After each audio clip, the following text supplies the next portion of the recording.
வணக்கம் நேர்களே, இன்னைக்கு நம்ம இந்த பார்ட்டில் என்ன பார்க்க போகிறோம்னா, ஆல்ரெடி நம்ம அந்த மாடல் வந்து சோடா கேன் வந்து நம்ம வந்து மாடல் பண்ணிட்டோம்.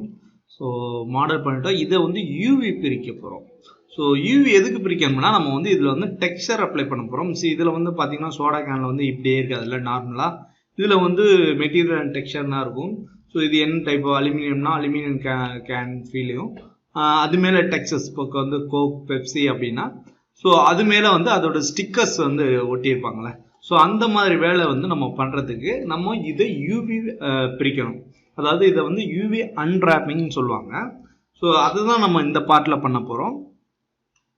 இதுக்கு முன்னாடி நீங்கள் இப்போ பழைய வீடியோஸ்லாம் நீங்கள் பார்க்கல, இதுக்கு முன்னாடி இவ்வளோ பார்ட்லாம் பார்க்கலன்னா தயவுசெய்து போய் பாருங்கள். நம்மளோட பிளேலிஸ்ட்லேயே இருக்கும். வாங்க வீடியோக்குள்ளே போகலாம். அதுக்கு முன்னாடி நம்ம சேனலை நீங்கள் சப்ஸ்கிரைப் பண்ணுங்கன்னா ப்ளீஸ் சப்ஸ்கிரைப் பண்ணிக்கங்க. ஸோ நான் வந்து நிறைய வீடியோவில் சொல்ல மறந்துட்டேன், சப்ஸ்கிரைப் பண்ணுங்க அப்படின்னு. தயவுசெய்து சப்ஸ்கிரைப் பண்ணிங்க. ஸோ உங்களோட சப்ஸ்கிரைப் தான் எனக்கு ஊக்கமாக இருக்கும். ஓகே, யூவி பிரிக்கிறதுக்கு வந்து என்ன பண்ணணும்னா, ஃபஸ்ட்டு வந்து இங்கே பார்த்தீங்கன்னா நம்ம மாடலிங்கில் தான் நம்ம இருக்கிறோம். மேலே அந்த மெனூஸில் பார்த்தீங்கன்னா யூவின்னு ஒரு ஆப்ஷன் இருக்கும் பார்த்தீங்களா. யூவிங்கிற ஆப்ஷனை செலக்ட் பண்ணிங்கன்னா யூவி எடிட்டர்னு ஒன்று இருக்கும். ஸோ அதை வந்து நம்ம ஓப்பன் பண்ணிக்கணும். கிளிக் பண்ணால் ஓப்பன் ஆயிடும். ஸோ இதுதான் பார்த்தீங்கன்னா யூவி எடிட்டர். அது கூடவே பார்த்தீங்கன்னா யூவி டூல் கிட்னு ஒன்று வரும். ஓகேங்களா. ஸோ இந்த யூவி டூல் கிட் வந்து உங்களுக்கு வரதும் வரலைன்னா இங்கே போய் டூல்ஸில் போய் ஹைட் யூவி டூல் கிட்டு இல்லாட்டா ஷோ யூவி டூல் கிட் கொடுத்தீங்கன்னாவே உங்களுக்கு வந்துடும். ஓகேங்களா. ஸோ இதை வந்து மினிமைஸ் பண்ணி வச்சுக்குவோம். மினிமைஸ் பண்ணோம்னா இங்கே கீழே வந்துடும். இப்போ நம்ம கேனை எடுத்து போயிட்டு நம்ம வந்து இதை வந்து யூவி பிரிக்கிறதுக்கு நம்ம மெயினாக என்ன பண்ணோம்னா ப்ரொஜெக்ஷன்ஸ் பண்ணணும். ஸோ வந்து யூவி வந்து நம்ம ப்ரொஜெக்ட் பண்ணணும். எந்த இதில் ப்ரொஜெக்ட் பண்ண போகிறோம் அப்படிங்கிறத அதான் பார்க்க போகிறோம். இதில் நிறைய ப்ரொஜெக்ஷன் இருக்குது. Cylindrical projection, planar projection, spherical projection. So object என்ன சைஸில் இருக்குது அதுக்கு தகுந்த மாதிரி ப்ரொஜெக்ட் பண்ணுவாங்க. நம்ம நார்மலாக வந்து எல்லாத்துக்குமே பிளைனர் ப்ரொஜெக்ஷன் வச்சு நம்ம வந்து ஈஸியாக பண்ணிடலாம். ஸோ பிளைனர் ப்ரொஜெக்ஷன் வச்சு தான் நம்ம இன்றைக்கி பண்ண போகிறோம். ஸோ கேனு சிலிண்டராக இருக்குது, நீங்கள் சிலிண்டரில் பண்ணலாம் அப்படின்னு கேட்குறீங்க. ஸோ இதெல்லாம் பண்ணுறதுக்கு பதிலாக நம்ம பிளைனரில் சூப்பராகவே பண்ணலாம். ஸோ நான் வந்து ஆப்ஜெக்டை வந்து செலக்ட் பண்ணிக்கிறேன். ஓகே, ஆப்ஜெக்டை நான் செலக்ட் பண்ணிவிட்டு இதுக்கு முன்னாடி பார்த்தீங்கன்னா இங்கே வந்து இதெல்லாம் ரீநேம் பண்ணிக்கிட்டால் நமக்கு யூஸ்ஃபுல்லாக இருக்கும். அதை எடிட் பண்ணுறதுக்கும் ஃபியூச்சரில் ரீநேம் பண்ணிவிட்டு இதை வந்து ஒரு குரூப் போட்டுக்கிறேன். கண்ட்ரோல் ஜி கொடுத்தீங்கன்னா குரூப் ஆயிரும். சோடா ஓகே, இதை நான் டூப்ளிகேட் பண்ணிக்கிறேன். கண்ட்ரோல் டி கொடுத்தீங்கன்னா டூப்ளிகேட் ஆயிடும். ஏன்னா ஃபியூச்சரில் எடிட் பண்ணணும்னா கூட எடிட் பண்ணிக்கலாம். ஸோ நான் ஃபஸ்ட்டு உள்ளதை ஹைட் பண்ணிவிட்டு இதை நம்ம எடிட் பண்ணுவோம். ஓகே, இதை செலக்ட் பண்ணிவிட்டு நான் வந்து ஸ்பேஸை வந்து கிளிக் பண்ணுறேன். ஸ்பேஸ் கிளிக் பண்ணாங்களே எனக்கு இந்த வியூ வந்துடுது. ஸோ இல்லைன்னா நீங்கள் இங்கே போய் கொடுத்துக்கலாம், இங்கே கூட கொடுத்துக்கலாம். கொடுத்துட்டு இங்கே இந்த வியூவில் வச்சுட்டு ஃப்ரண்ட் வியூவில் வந்து கிளிக் பண்ணிவிட்டு ஸ்பேஸ் கொடுக்குறேன். இது பெரிய வியூ ஆயிடுச்சு. இப்போ வந்து நான் சோடா கேனை வந்து எஃப் கொடுக்குறேன். எஃப் கொடுத்தோம்னா எப்போவுமே வந்து எவ்வளோ தூரத்தில் இருந்தாலும் எஃப்ஐ கொடுத்தோன்னா கரெக்டாக அந்த வியூ வந்து செட் ஆகிடும் எங்கே இருந்தாலும். இப்போ இங்கே பாருங்கள், நான் இங்கே இருக்கு, நான் எஃப் கிளிக் பண்ண கிட்ட வந்துச்சு. ஓகேங்களா. ஸோ இது ஒரு ஷார்ட்கட். இதுக்காண்டி தான் நம்ம இடையில நான் ஏதாவது சின்ன சின்ன ஐடியாஸ் கொடுப்பேன். அதனால வீடியோ வந்து ஸ்கிப் பண்ணாமல் பாருங்கள். தயவு செய்து உங்களுக்கு இன்ட்ரெஸ்ட் இருந்தால் மட்டும் பாருங்கள், இல்லைனா பார்க்க வேணாம். ஏன்னா உங்கள் டைமும் வேஸ்ட் ஆகும்ல. ஸோ அதுதான் சொல்கிறேன். ஸோ இந்த வந்து பார்த்தீங்கன்னா யூவியில் போனீங்கன்னா பிளானர்னு இருக்கும். ஸோ அதை கிளிக் பண்ணிங்க. இந்த பாக்ஸை கிளிக் பண்ணிங்கன்னா இதோட ஆப்ஷன்ஸ் எல்லாமே வரும். இப்போ பார்த்தீங்கன்னா டிஃபால்ட்டாக இருக்கிறது எல்லாமே இப்படி தான் இருக்கும். இதில் போய் கேமராவை கிளிக் பண்ணிங்க. கேமரா கிளிக் பண்ணிட்டீங்கன்னா என்ன ப்ரொஜெக்ட் ஃப்ரம் கேமரா வியூ. இங்கே பார்த்தீங்கன்னா எக்ஸ் ஆக்சிஸில் ப்ரொஜெக்ட் பண்ணணுமா, ஒய் ஆக்சிஸில் ப்ரொஜெக்ட் பண்ணணுமா, ஜெட் ஆக்சிஸில் ப்ரொஜெக்ட் பண்ணணுமான்னு கேட்கும்.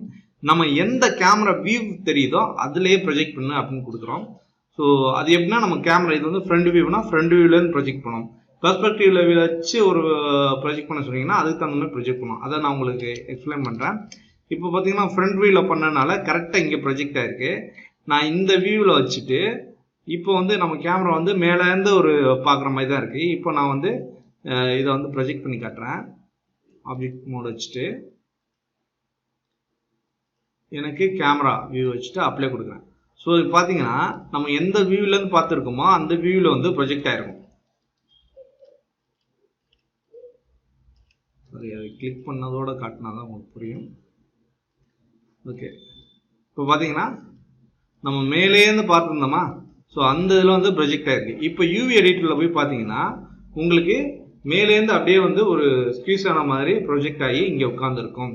ஸோ இந்த ப்ரொஜெக்ட் ஆனால் என்னன்னு கொஞ்சம் குழப்பம் இருந்துச்சுன்னா அதை அப்படியே ஃப்ரீயாக விட்டுட்டு நம்ம என்ன பண்ண போகிறோங்கிற மட்டும் பாருங்கள். ஸோ போக போக உங்களுக்கு ஈஸியாக புரியும். ஓகே, இப்போ நான் என்ன பண்ண போகிறேன்னா இதை வந்து பண்ணிவிட்டு இப்போ நம்ம பழையபடியும் வந்து ஃப்ரண்ட் வியூ போய்க்கிறோம். ஃப்ரண்ட் வியூவில் போயிட்டு இங்கேருந்து பிளானர் ப்ரொஜெக்ஷன் எடுத்துகிட்டு கேமரா வச்சுட்டு அப்ளை கொடுக்குறோம். அப்ளை கொடுத்தோம்னா நமக்கு வந்து கரெக்டாக எக்ஸாக்டாக இப்படி ப்ரொஜெக்ட் ஆகிடுச்சு. ஃப்ரண்ட் வியூவில் ப்ரொஜெக்ட் ஆகிருக்கு பார்த்தீங்களா கரெக்டாக. இப்போ நம்ம போய் பார்த்தோம்னா இங்கே வந்து ப்ரொஜெக்ட் ஆகிருக்கும். இது ஒன்றும் இல்லைங்க, ஆட்டுக்குட்டியோட தோலை உரித்து அது வெட்டி நம்ம வந்து அதை பிளெயினாக ஆக்குவாங்க பாருங்க. ஆட்டுக்குட்டியை வந்து எப்படி இருக்கும், அது ஒரு ஷேப்பாக இருக்குங்களா, அதை வந்து தோலை உரித்து நம்ம படுக்க வச்சோம்னா விரிச்சு வச்சோம்னா என்ன ஆகும், ஒரு பிளெயின் சர்ஃபேஸ் மாதிரி ஆயிரும். ஸோ அதில் நம்ம என்ன பெயிண்ட் வேணாலும் அடிச்சுக்கலாம், என்ன வேணாலும் அடிச்சுட்டு மறுபடியும் அதை பொம்மை மாதிரி செய்யணும்னா தச்சுட்டு உள்ள பஞ்சு கிஞ்சு வச்சுங்க ஆட்டுக்குட்டி மையாக இருக்கும். ஸோ அது அந்த ஃபீல் தான். ஸோ அந்த கான்செப்ட் தான் இது. ரொம்ப குழப்பம் வேணாம், உள்ளே போயிடலாம். ஸோ ஓகே, நம்ம ப்ரொஜெக்ட் பண்ணி வச்சுருக்கோம். இதை வந்து நம்ம வந்து கரெக்டாக வந்து என்ன பண்ண போகிறோம், ஸ்டிக்கர் ஒட்டுற பார்ட்டை தனியாகவும் மற்ற அலுமினியம் பார்ட்டை தனியாகவும் நான் பிரித்து அதுக்கு தகுந்த மாதிரி டெக்ஸ்சர் பண்ண போகிறோம். ஸோ ஸ்டிக்கர் வந்து எங்கே ஒட்டியிருக்குன்னா இதுலேருந்து இதுக்கு இடைப்பட்ட பகுதி, இந்த பகுதியில் தான் ஸ்டிக்கர் ஒட்டியிருக்கும். ஸோ நான் அதை வந்து தனியாக செலக்ட் பண்ணிக்கிறேன். ஸோ இதையும் செலக்ட் பண்ணிவிட்டு என்ன பண்ணுறேன்னா கட் கொடுக்குறேன். கட் கொடுத்தனா என்ன ஆகும்னா யூவி ஷெல்லு இது ஒரு ஷெல்லாக மாறிடுச்சு. இதுக்கு மேலே நம்ம கட் பண்ணதுக்கு மேலே ஒரு தலையாக மாறிடுச்சு. இது ஒன்று தனியாக மாறிடுச்சு, இது ஒன்று தனியாக மாறிடுச்சு. 3 தான் வந்துடுச்சு. இங்கே பார்த்தீங்கன்னா ஒன்று நல்லா புரிஞ்சுங்க, நம்ம கட் பண்ணுறது யூவியில் தான் கட் பண்ணுறோம், ஆப்ஜெக்ட் எந்த விதமாக கட் பண்ணலை. ஸோ ஆப்ஜெக்டை நீங்கள் செலக்ட் பண்ணிங்கன்னா மொத்த ஆப்ஜெக்ட் தான் செலக்ட் ஆகுமே தவிர இது எங்கேயுமே கட் ஆகலை. ஸோ இதோட யூவி இதோட தோல் மட்டும் தான் கட் ஆகிருக்கு. ஓகே, ஸோ நம்ம வந்து யூவி ஷெல்லை தனித்தனியாக கூட மூவ் பண்ணி வச்சுக்கலாம். ஓகே, இப்போ யூவி ஷெல்லு ரவுண்டாக இருக்கு, இதை வந்து நான் கட் பண்ண போகிறேன்.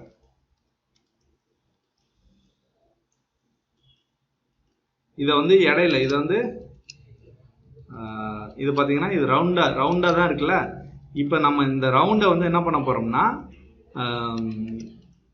எப்போவுமே ஒரு சிலிண்டரை 2ஆக வெட்டினோம்னா ஷீட்டு மாதிரி ஒரு ஷீட்டை உருட்டி வெட்டுற மாதிரி தான் இருக்குது. ஸோ அதை வந்து கட் பண்ணி விட்டோம்னா இந்த இடத்துல கட் பண்ணி விட்டோம்னா அப்படியே பிரிஞ்சு இந்த பக்கம் விரிச்சோம்னா ஒரு ஷீட் மாதிரி வந்துடும். ஸோ அதை தான் நம்ம பண்ண போகிறோம். ஸோ அந்த ஷீட் மாதிரி வர்றதுக்கு நம்ம இங்கே வச்சு இங்கே ஒரு கட்டை கொடுத்துட்டு இப்போ என்ன பண்ண போகிறோம்னா ஒன்றுமே இல்லைங்க, சிம்பிளான விஷயம் தான். யூவி ஷெல்லை செலக்ட் பண்ணிடுறேன். இந்த ஷெல்லை செலக்ட் பண்ணிவிட்டு இங்கே பார்த்தீங்கன்னா அன்ஃபோல்டுன்னு ஒன்று இருக்கும். ஸோ ஓகே, அன்ஃபோல்டுன்னு ஒன்று இருக்கும். இங்கே ஒரு பார்த்தீங்கன்னா அன்ஃபோல்டு ஒரு பட்டன் ஆப்ஷன் இருக்கும், அதை கிளிக் பண்ணோம்னாவே அன்ஃபோல்ட் ஆகி உங்களுக்கு ஷீட் மாதிரி விரிஞ்சிடும். ஓகேங்களா, அதேமாதிரி மேலே உள்ளதையும் செலக்ட் பண்ணிவிட்டு அன்ஃபோல்டும் கொடுத்தீங்கன்னாவே அது பார்த்தீங்கன்னா ரவுண்டாக வந்துடும். ஸோ டாப் வியூலேருந்து பார்த்த மாதிரி வந்துடும். ஸோ இதையும் ஒரு பாட்டமையும் செலக்ட் பண்ணி அன்ஃபோல்டு கொடுத்தீங்கன்னா அதுவும் அன்ஃபோல்ட் ஆகிடும். இப்போ இங்கே போய் பார்த்தீங்கன்னா இது அப்படியே தான் இருக்கும். ஆனால் இதில் வந்து பார்த்தீங்கன்னா நம்ம வந்து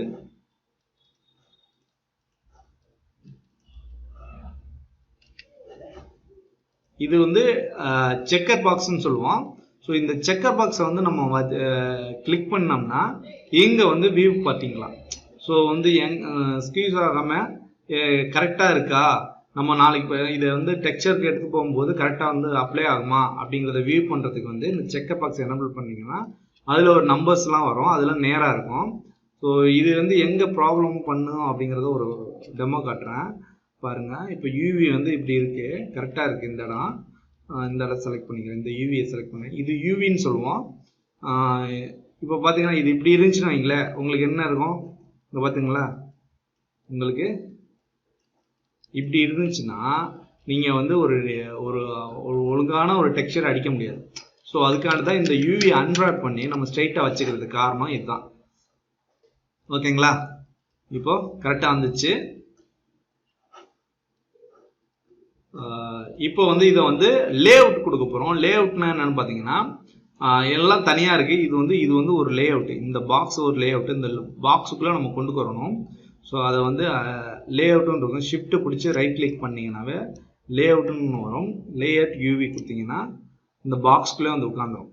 இப்போ எல்லாம் ஓகே, பட் எனக்கு இது வந்து சாஞ்ச மாதிரி இருக்குது. அதனால எழுத்தெல்லாம் பார்த்தீங்கன்னா கிராஸாக வந்திருக்கு. இதை வந்து நான் நேராக்கணும் அப்படிங்கும்போது நான் வந்து இங்கே ரொட்டேட் பண்ணிக்கிறேன். இது செலக்ட் பண்ணிவிட்டு இ கொடுத்தீங்கன்னா உங்களுக்கு வந்து ரொட்டேட் டூல் வரும். இல்லைனா இங்கே வந்து ரொட்டேட் டூலை செலக்ட் பண்ணிவிட்டு நீங்கள் நேராக வச்சுக்கலாம். நேராக வச்சிங்கன்னா உங்களுக்கு நேராக வந்துடும். ஸோ இப்போ இதையுமே இங்கே தள்ளி தள்ளி வச்சுக்கலாம். இப்போ என்னன்னு பார்த்தீங்கன்னா உங்களுக்கு நல்லா தெரியும், இது ஒரு சைஸில் இருக்குது, இது ஒரு சைஸில் இருக்குது, இது ஒரு சைஸில், இந்த பாக்ஸ் எல்லாம் ஒவ்வொரு சைஸில் இருக்குது. ஸோ எல்லாத்தையும் ஒரே சைஸில் கொண்டு வரதுக்கு இதில் ஒரு டூல் இருக்குது. நான் இதை வந்து பேஸாக வச்சுக்கிறேன். அதுக்கு என்னன்னு பார்த்தீங்கன்னா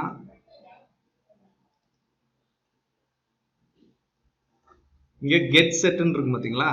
ஸோ இதோட வேல்யூவை நான் எடுத்துக்கிறேன். எடுத்துட்டு இது ரெண்டுக்கும் வந்து செட் பண்ண போகிறேன். ஓகே, இது ரெண்டுக்கும் நான் கொடுத்துட்டேன். இப்போ ஒரே பாக்ஸ்ல இருக்கு பாருங்களா, ஒரே அளவுல இருக்கு. ஓகே, இப்போ நமக்கு செட் ஆயிடுச்சு.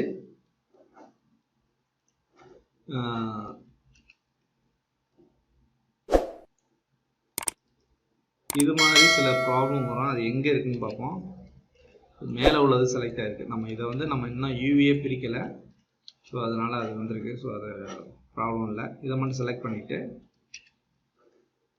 ஓகேங்களா, நமக்கு கரெக்டாக போயிருந்துச்சு. இப்போ நம்ம இதை மட்டும் எடுத்து போகிறோம். ஸோ இதை வந்து நம்ம எடுத்து போய் எப்படி டெக்ஸ்சர் பண்ண போகிறோம் அப்படிங்கிறத அடுத்து பார்ப்போம். இதை வந்து அப்படியே போயிட்டு இமேஜில் போயிட்டு யூவி எடிட்டரில் பார்த்தீங்கன்னா இமேஜ்னு இருக்கும். இமேஜில் போய் யூவி ஸ்னாப்ஷாட் கொடுத்தீங்கன்னா இங்கே இதை வந்து ஒரு இமேஜ் எடுத்து போயிட்டு இதெல்லாம் நம்ம வரைய போகிறோம். ஸோ வந்து நான் வந்து ஜேபெக்காக எடுத்துக்கிறேன். ஜேபெக்காக எடுத்துக்கிட்டு desktop layer okay soda can UV கொடுத்துக்கிறேன். சேவ் பண்ணிக்கிறேன்.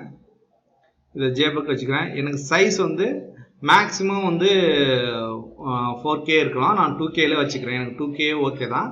ஸோ 2Kனா 2048 சொல்லுவாங்க. அதாவது ரெண்டுமே பார்த்தீங்கன்னா 2048 இந்த பாக்ஸ் வந்து 2048 பிக்சலில் இருக்கும். ஸோ ஓகே, நான் அப்ளை கொடுக்குறேன். எனக்கு இங்கே பார்த்தீங்கன்னா சேவ் ஆகிடும். க்ளோஸ் கொடுத்துறேன்.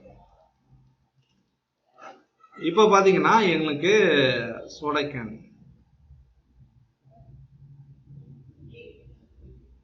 எனக்கு இங்கே வியூ ஆயிடுச்சு. இது எனக்கு வந்து வந்துருச்சு. So okay,